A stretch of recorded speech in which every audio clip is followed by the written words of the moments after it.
Pozdrav i dobro mi došli u kuhinju, odnosno na današnji predlog koji je mućkalica, odnosno poznatija kao leskovačka mućkalica. Ono što je potrebno za ovo jelo je da se meso pre pripreme, pre jedinstanja i kuvanja ispeče na roštilju. I ovako ću posoliti, a smatram da ako ste prethodni dan pravili roštilj i ostalo vam dovoljno mesa i ono u pacu ako je odstojalo, da isto ništa ne smeta, da će biti odlično za pripremu mućkalice. Pretpostavljam da je tako i nastalo ovo jelo u smislu toga da kada je ostalo sve od pečenja da se ne baci, da se napravi ovako jedno zaista jedinstveno jelo i ukusno koje ću redom da pokažem na koji način se priprema.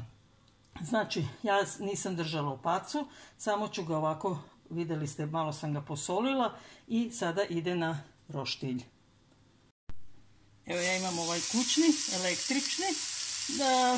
Nije to potrebno da se ispeče, da to meso bude već pripremljeno kao za roštilj, za konzumaciju. Znači, potrebno je samo da dobije taj ukus, taj šmek.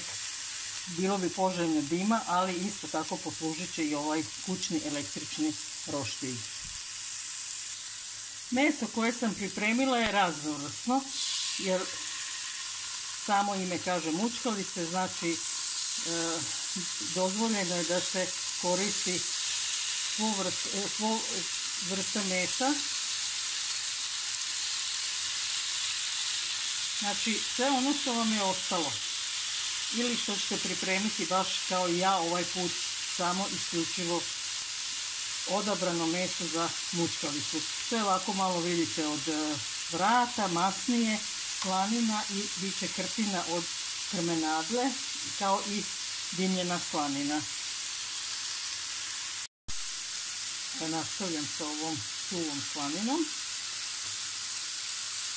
I kao što sam rekla, ovako ova 3 parčeta krmenadle. Tako da će biti za svačiji ukus i samim tim će biti mućkalica ukusnija. Pogledajte samo kako se meso lepo peče na ovom roštilju, baš sam oduševljena. Uskoro će to biti i gotovo.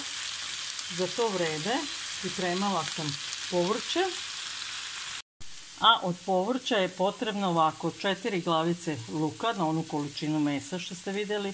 Znači ovako isto malo veća količina belog luka. Zatim paradajz i pečena paprika kao neizostavna sirovina.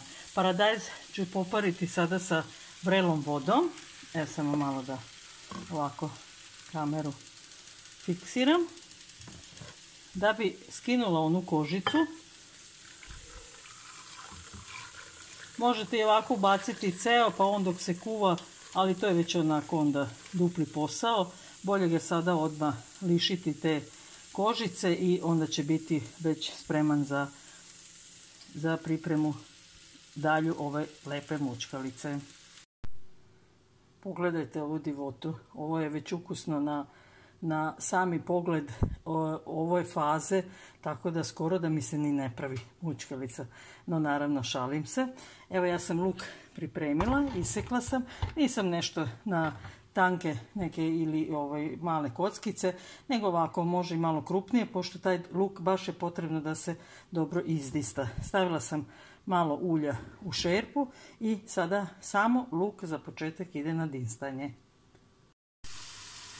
Evo ovako, luk se fino dinsta na laganoj vatri, posolit ću ga malo, tad on dobije onako malo staklastu boju i lepše se isprži, odnosno ne distam ga nego ga pržim, jer tako je dinstanje ako dodam i vodu.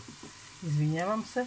I sada za ovo vreme dok luk ne odradi svoj deo posla, krenut ću sa pripremom paradajza i paprike. Da vidimo jel paradajz, evo vidite kako je, sada ga jednostavno oguliti, šta je odstojao nekih 10 minuta u toj vreloj vodi. I ovo je sada takav paradajz kakav nam treba.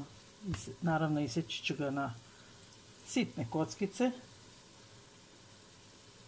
Pogledajte kako se to lako sad i oguli.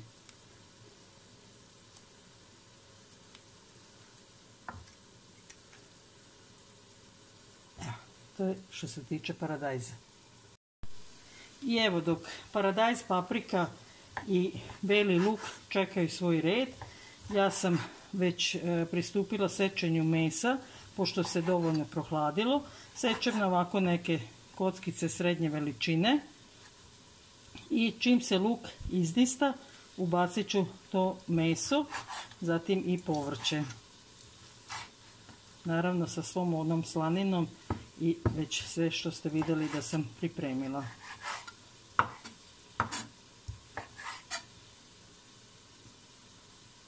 Rešila sam da ovu presnu slaninu koju sam naravno isto na roštilju ispekla, da isečem ovako u veličini mesa, a ovu suvu slaninu ću onako na skroz sitne kockice. Evo ovako.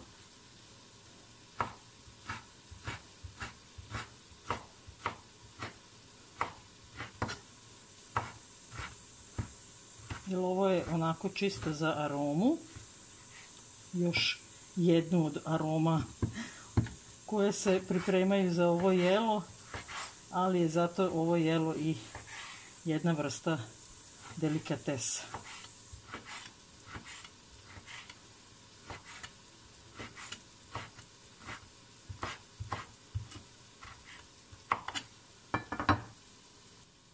Evo ga, meso sam iseckala. Znači nemojte ni slučajno ovo da bacate, ovu tečnost koja se iscedila od pečenja.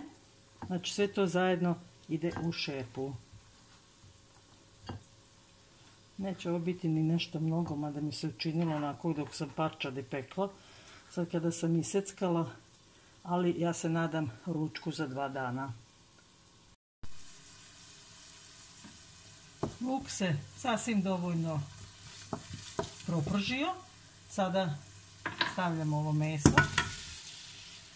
Pojačat ću i malo vatru i još ću sada da pripremim i da naseckam povrće.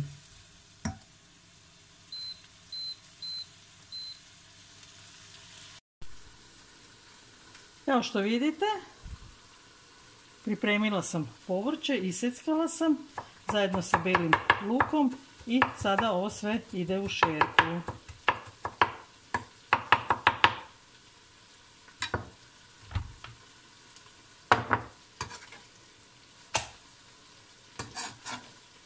Jedan deo belog luka, vidjeli ste neka 3 čena, sam ostavila za kasnije.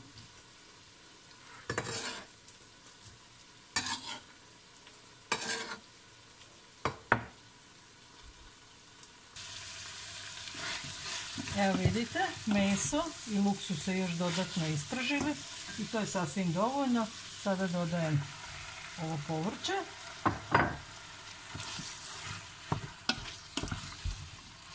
I sada uvijek pomalo dodavati vode.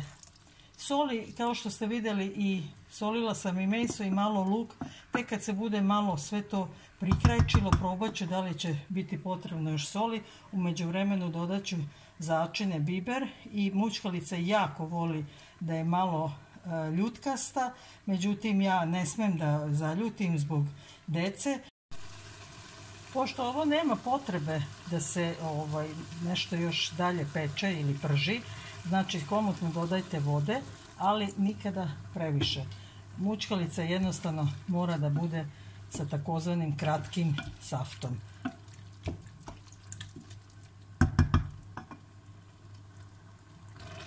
Za sada od začina samo ću bibera dodati. Kasnije ću probati ukus i već po potrebi možda još malo dosoliti ili će biti sasvim dovoljno do sada što je soljeno. Evo pogledajte kako se to lepo krčka.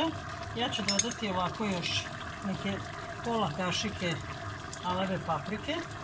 Neću mnogo jer želim da zadrži taj ukus paprike i paradajza. I dodat ću ovako kuvanog paradajza domaćeg, ovako nešto, pola deci recimo. Evo. I pustit ću ga sada dalje da se sam i sa svim ovim začinima i sokovima ukuva.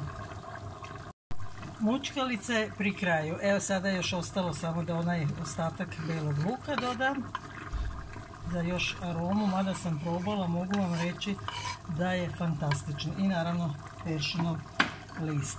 Sada još to malo da pusti svoje mirise. Evo pogledajte kako to izgleda, čorba. I stvarno vam toplo preporučujem da ovo probate, fantastično je. Evo mučkalica je servirana i na stolu. Pogledajte koje je to bogatstvo izgleda, a i ukusa i onako kako se ona već jede sa ovako nekom domaćom lepinjom ili kupovnom i naravno sa umakanjem. Tako da želim vam iskreno da ovo probate, nećete se pokajati i prijatno.